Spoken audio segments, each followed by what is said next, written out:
The Church of Saint Ignatius of Loyola at Campus Martius is a Latin Catholic titular church of deaconry rank dedicated to Ignatius of Loyola, the founder of the Society of Jesus, located in Rome, Italy.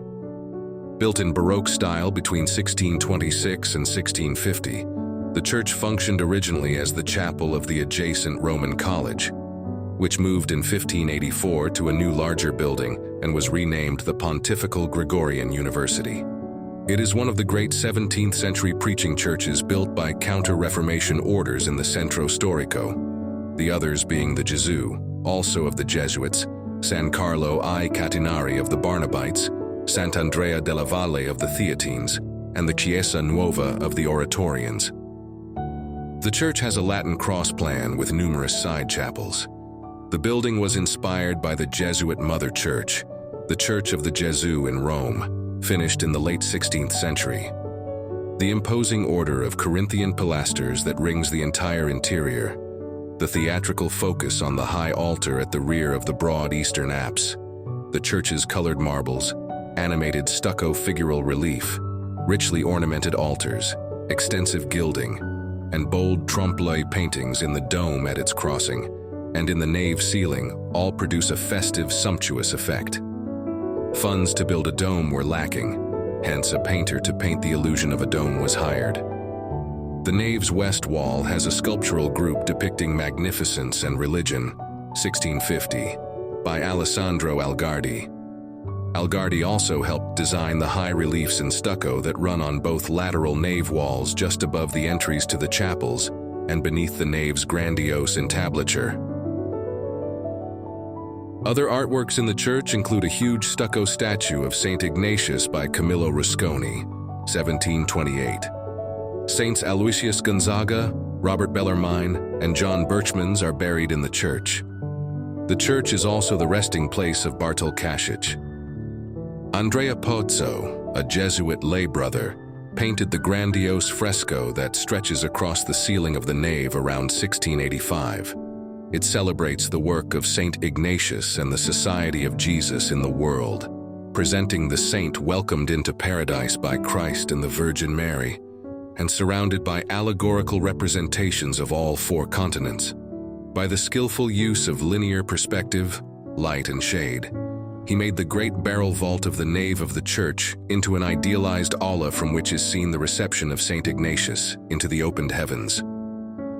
Pozzo worked to open up, even dissolve the actual surface of the nave's barrel vault to make the observer see a huge and lofty cupola, of a sort, open to the bright sky and filled with upward floating figures.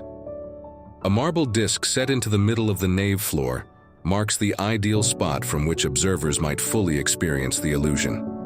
A second marker in the nave floor further east provides the ideal vantage point for the trompe-l'oeil painting on canvas that covers the crossing and depicts a tall, ribbed and coffered dome. The cupola one expects to see here was never built, and in its place, in 1685, Andrea Pozzo supplied a painting on canvas with a projection of a cupola. The original painting, completed in 1685, was destroyed by fire. In 1823, it was faithfully reproduced by Francesco Mano on the basis of drawings and studies left by the Pozzo. Pozzo also frescoed the pendentives in the crossing with Old Testament figures, Judith, David, Samson, and Jael. Pozzo also painted the frescoes in the eastern apse depicting the life and apotheosis of Saint Ignatius. The siege of Pamplona, in the tall panel on the left, commemorates the wounding of Ignatius, which led to the convalescence that transformed his life.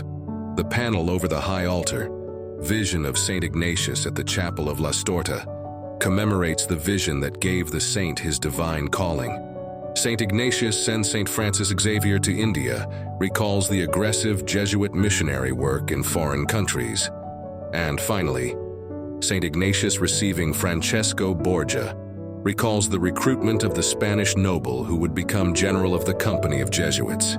Pozzo is also responsible for the fresco in the conch depicting Saint Ignatius healing the pestilent. The first chapel on the right has an 18th century altarpiece showing Saints Stanislaus Kostka and John Francis Regis, worshiping the Virgin and Child. The second chapel has an altarpiece depicting Saint Joseph and Virgin, and a lunette, right wall, depicting the Last Communion of Saint Luigi Gonzaga, both by Francesco Trevisani, 1656-1746. The cupola was painted by Luigi Garzi. The third chapel has an 18th century altarpiece of Presentation of the Virgin in the Temple by Stefano Pozzi. The chapel in the right transept, dedicated to Saint Aloysius Gonzaga, has a large marble high-relief depicting Saint Aloysius Gonzaga in glory, 1697-99, by the French sculptor Pierre Legros. Andrea Pozzo painted the ceiling, which also shows the glory of the saint. Buried in the side altar next to Gonzaga is Cardinal Saint Robert Bellarmine. The chapel in the left transept houses the relics of Saint John Berchmans. The chapel just to the right of the church's presbytery, at the southeast corner, houses the funerary monuments of Pope Gregory XV and his nephew, Cardinal Ludovico Ludovisi, the church's founder. Pierre Legros designed the monument and executed most of it himself, c. 1709-14, with the exception of the two flying personifications of fame, which are by Pierre-Étienne Monod. The chapel in the left transept has a marble altarpiece of the Annunciation by Filippo della Valle, with allegorical figures and angels, 1649, by Pietro Bracci, and a frescoed ceiling with the Assumption by Pozzo. The second and first chapels to the left have paintings by Jesuit Pierre de Latre, who also did the sacristy paintings.